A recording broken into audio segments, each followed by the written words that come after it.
നമ്മോടൊപ്പം ഇപ്പോൾ ശ്രീ അജയ് തറയിൽ, കോൺഗ്രസ് നേതാവ്, മുൻ ദേവസ്വം ബോർഡ് അംഗം, അദ്ദേഹം ടെലിഫോൺ ലൈനിൽ ചേരുന്നുണ്ട്. ശ്രീ അജയ് തറയിൽ, ഈ ദേവസ്വം ബോർഡിനുള്ളിലെ അറസ്റ്റിലേക്ക് ഇപ്പോൾ കാര്യങ്ങൾ എത്തുകയാണ്. ഹൈക്കോടതി ഇടക്കാല ഉത്തരവ് വന്നു, അതിന് തൊട്ടു പിന്നാലെയാണ് ഇപ്പോൾ ഈ SITയുടെ അതിവേഗ നീക്കങ്ങൾ. താങ്കൾ എങ്ങനെ ഇതിനെ കാണുന്നു ശ്രീ അജയ് തറയിൽ? തീർച്ചയായിട്ടും മുരാരി ബാബുവിനെ അറസ്റ്റ് ചെയ്യേണ്ട ആളാണ്. അദ്ദേഹത്തെ അറസ്റ്റ് ചെയ്തത് സ്വാഗതാർഹമാണ്. ഇനിയും അറസ്റ്റ് ഉണ്ടാകണം.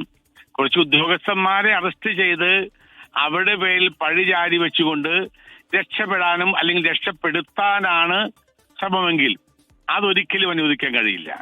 മുരാരി ബാബു ഒരു റോപ്പിന്റെ അറ്റമാണ്. ആ റോപ്പിന്റെ മറ്റേ അറ്റത്ത് നിൽക്കുന്നത് ദേവസ്വം ബോർഡിന്റെ അധികാരികൾ, ഈ ഗവൺമെന്റ് അടക്കമുള്ള ഉന്നതമായ ആളുകളാണ്.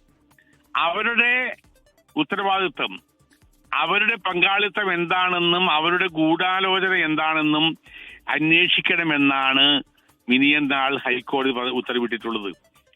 ആ ഗൂഢാലോചനയിൽ കക്ഷിയാക്കാൻ ഗവൺമെന്റിനെ കക്ഷിയാക്കി, ദേവസ്വം ബോർഡിനെ കക്ഷിയാക്കി, DGPയെ കക്ഷിയാക്കി കൊണ്ടാണ് ഒരു കേസ് രജിസ്റ്റർ ചെയ്യാൻ ഹൈക്കോടതി പറഞ്ഞിരിക്കുന്നത്. അത് നിസ്സാര കാര്യമല്ല. അങ്ങനെയുള്ള ആളുകളെ കക്ഷിയാക്കിക്കൊണ്ടൊരു കേസ് രജിസ്റ്റർ ചെയ്ത് ഗൂഢാലോചനയ്ക്ക് പോയിട്ടില്ല. ഇത് മുരാരി ബാബു ചെയ്ത പണി എന്താ? ഈ ദേവസ്വം ബോർഡിന്റെ കൽപ്പനകൾ നടപ്പാക്കിയെന്നാണ്. അപ്പോൾ കൽപ്പന പുറപ്പെടുവിച്ച ആളുകൾ, ഉത്തരവ് പുറപ്പെടുവിച്ച ആളുകൾ ഇവിടെ സ്വൈര്യമായി വിഹരിക്കുന്നു. മുരാരി ബാബുവിനെ മാത്രം അറസ്റ്റ് ചെയ്യുന്നു. അങ്ങനെ പണ്ട് സ്വർണ്ണക്കള്ളക്കടത്ത് കേസിൽ K. ശിവശങ്കർ എന്ന് പറയുന്ന ഒരു മനുഷ്യനെ അറസ്റ്റ് ചെയ്ത് വർഷങ്ങളോളം ജയിലിട്ട പോലെ മുരാരി ബാബുവിനെയും കുറെ ആളുകളെയും ജയിലിട്ടുകൊണ്ട് ഈ കേസ്, ശബരിമല അയ്യപ്പന്റെ സ്വർണ്ണ കൊള്ള നടത്തിയ കേസ് അവസാനിപ്പിക്കാൻ UDF ഒരു കാരണവശാലും അനുവദിക്കില്ല. ഇമ്മീഡിയറ്റ് ആയി ദേവസ്വം മന്ത്രി രാജിവെക്കുക, ഇമ്മീഡിയറ്റ് ആയി ദേവസ്വം ബോർഡ് രാജിവെക്കുക. കാരണം ഇപ്പോൾ താങ്കൾ ആ സംവിധാനത്തിനകത്ത് പ്രവർത്തിച്ച ഒരാളാണ്. അപ്പോൾ ഈ ബോർഡ് സംവിധാനം അറിയാതെ ഇത്തരത്തിലുള്ള ഇടപെടലുകൾ നടക്കുമോ? അത്തരം ഒരു സാഹചര്യമുണ്ടോ? ഉദ്യോഗസ്ഥ ഭരണം എന്നുള്ള തരത്തിൽ മുന്നോട്ട് പോകാനുള്ള ഒരു സാഹചര്യമുണ്ടോ അതിനുള്ളിൽ ശ്രീ അജയ് തറയിൽ? പറഞ്ഞുകൊണ്ടിരിക്കുന്നത് ദേവസ്വം ബോർഡ് മിനിറ്റ്സ് പിടിച്ചെടുക്കണം എന്ന് പറയുന്നത്. ബോർഡ് ഉത്തരവില്ലാതെ ഒരാൾക്കും അവിടെ ചെയ്യാനുള്ള അധികാരമില്ല. ബോർഡ് കീഴ്വഴക്കങ്ങളാണ്. ആ കീഴ്വഴക്കങ്ങൾ, ബോർഡിന്റെ മാനദണ്ഡങ്ങൾ അതല്ല ലംഘിച്ചിരിക്കുന്നത്. ശബരിമലയുടെ പെർമിസസിൽ നിന്നും ഇത്തരം ക്ലാഡിങ്ങുകളോ സ്വർണം പൂശിയ സാധനങ്ങളോ കൊണ്ടുപോകാൻ പാടില്ല എന്ന് നിയമമുള്ള സമയത്ത് യാതൊരു പ്രത്യേക അനുമതിയും വാങ്ങാതെ അത് ചാക്കിൽ കെട്ടി കൊണ്ടുപോവുകയാണ്.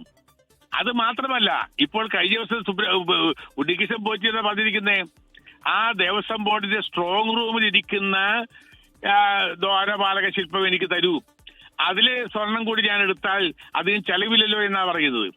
അപ്പോൾ അവിടെ വേറെ ദ്വാരപാലക ശില്പം, ഞാൻ കഴിഞ്ഞ 3 ആഴ്ച മുമ്പ് പറഞ്ഞിരുന്ന ഇത് ഡ്യൂപ്ലിക്കേറ്റ് ആണെന്ന് പറഞ്ഞത് സത്യമല്ലേ? ഇപ്പോൾ 3 ദ്വാരപാലക ശില്പം ഉണ്ടായിരിക്കുകയാണ്. നിസ്സാര കാര്യമാണോ? ഒരു ദ്വാരപാലക ശില്പം 98-ൽ ബ്രസീലിയൻ ചെമ്പ് ഉപയോഗിച്ച് ശ്രീ വിജയമല്ലയെ നിർമ്മിച്ച് അതിൽ സ്വിറ്റ്സർലൻഡിൽ നിന്ന് കൊണ്ടുവന്ന 24 കാരറ്റ് തങ്കം പതിപ്പിച്ച പൊതിഞ്ഞ ആ ദ്വാരപാലക ശില്പം എവിടെ പോയി? ശരി, അതിപ്പോൾ ഇല്ല ഇവിടെ. അതില്ലാതെ ഡ്യൂപ്ലിക്കേറ്റ് ആണ് ഇവിടെ കളിച്ചുകൊണ്ടിരിക്കുന്നത്. അപ്പൊ അതിനെല്ലാം ഈ ദേവസ്വം ബോർഡ് അറിഞ്ഞിട്ടില്ലേ? ഇവർക്ക് അതിനെ കുറിച്ചൊന്നും അറിയില്ലേ?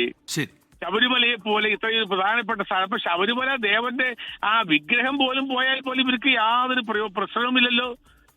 ഇത്രയേറെ ഉത്തരവാദിത്വമില്ലാതെ ഈ കാശിന് വേണ്ടി, കൊള്ളക്ക് വേണ്ടി എല്ലാ ഔദ്യോഗിക രംഗങ്ങളും ദുർവിനിയോഗം ചെയ്ത ഒരു ഭരണാധികാരികൾ, അവര് രാജിവെക്കാതെ ഇത് മുന്നോട്ട് പോകാൻ കഴിയില്ല. പിന്നെ ഈ കേസ് നീണ്ട് ഇത് ഈ പറഞ്ഞ ഹൈക്കോടതി പറഞ്ഞ പോലെ ദേവസ്വം ബോർഡിലെ ഉന്നതന്മാരിലേക്ക് എത്തിയില്ല എങ്കിൽ എത്തും വരെ ഞങ്ങൾ ഇതിനകത്ത് കണ്ണിൽ എണ്ണയൊഴിച്ച് കാത്തിരിക്കും. ഞങ്ങൾ ശക്തമായ സമരപരിപാടികളുമായി മുന്നോട്ട് പോകും. ശരി, നന്ദി ശ്രീ അജയ് തറയിൽ, മുൻ ദേവസ്വം ബോർഡ് അംഗം പ്രതികരിച്ചത്. ലോകത്തെവിടെയായാലും ഏത് സമയത്തും 24 വാർത്തകളും ഓഗ്മെന്റഡ് റിയാലിറ്റി പാക്കേജുകളും എക്സ്പ്ലെയിനറുകളും വിശദമായി കാണാൻ ഞങ്ങളുടെ YouTube ചാനൽ നിങ്ങൾക്ക് സബ്സ്ക്രൈബ് ചെയ്യാം.